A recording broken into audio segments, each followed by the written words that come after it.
Good morning. Today we have Jody Urbanski. Good morning. I'm David Jones. This is my podcast, and I'm here today to let Jody tell us a little bit about her organization, why she started it, and what it does. Thank you, David. So we have the Aubrey Affordable Housing Foundation. And when I say we, it is my husband, Brian, and I, and our kids, Allison and Austin, who are teenagers, are also part of the business as well.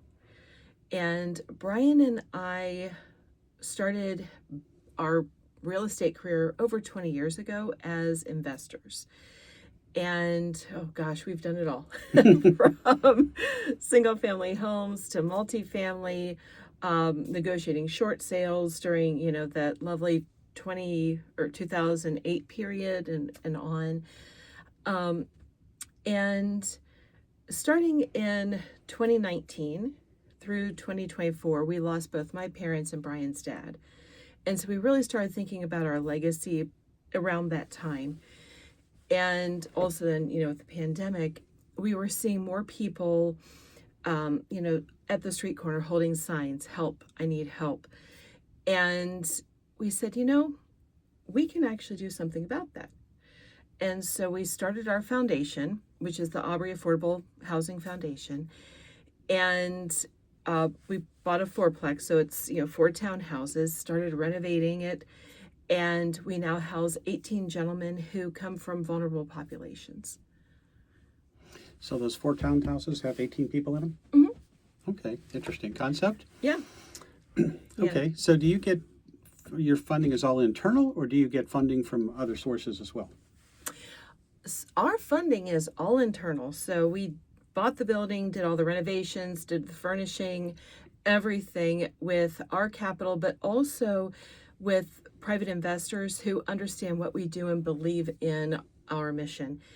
And the gentlemen who live with us, they have jobs or they are on SSI or other means of getting their funding. Very interesting. Obviously a very need for the public right now. Where do you see this going in the future? How big do you see it getting? So we have big dreams. Okay. Tell us about them. Our main focus is to keep growing the buildings, and we want to house over 100 people by the end of next year. Wow. Yeah, that's a big goal. Yeah, so obviously by that point it won't just be Brian and me. What part of town are your buildings in, or are they scattered all around? So we have one building right now. It's over on the west side of town. It's in Westgate, so it's about 9 minutes west of downtown. Okay. But we're looking to expand on the 4 corners, so something on the north side of the city, the east, and the south. Do you see your 2 kids being involved with this long term? Is this a passion of theirs as well?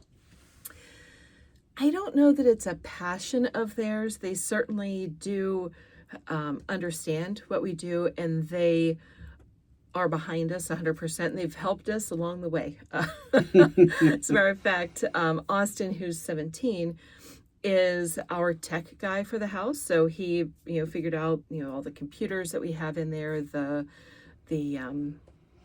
out-facing cameras and, electronic locks, all of that stuff. And he continues to provide the support for those.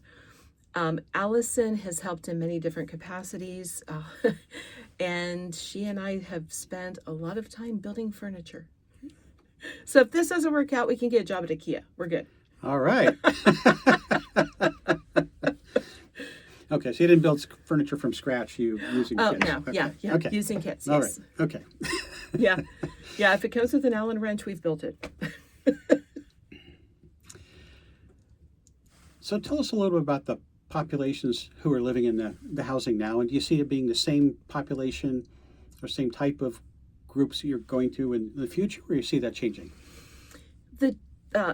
Since our houses are shared housing, which means that more than one person lives in each unit, they are all men at the moment, and they do come from a wide variety of backgrounds. We have some gentlemen who are returning from incarceration, some who have, returned from substance use recovery programs. And we have other gentlemen who just need some place that is affordable, that they can rebuild their lives. Moving forward, of course, we want to keep supporting them, but we do want to expand to help women who are in the same situation, as well as be able to actually expand to be able to help people who have other background issues. For example, those who have had sexual offenses in their background, that kind of thing, because that is the hardest population to house because of where they restrictions of where they can live. Well, pretty interesting. It definitely sounds like a laudable enterprise. It's something that's needed. There's a niche for it. Tell us a little bit about your other things you do besides the Aubrey Affordable Housing Foundation. Oh, gosh, what else do I do? No, that's a big job. But I homeschool. Well, have homeschooled and homeschool currently. Allison has graduated. Austin's in his senior year, so I've homeschooled both of them all the way through, and it has been a wild ride.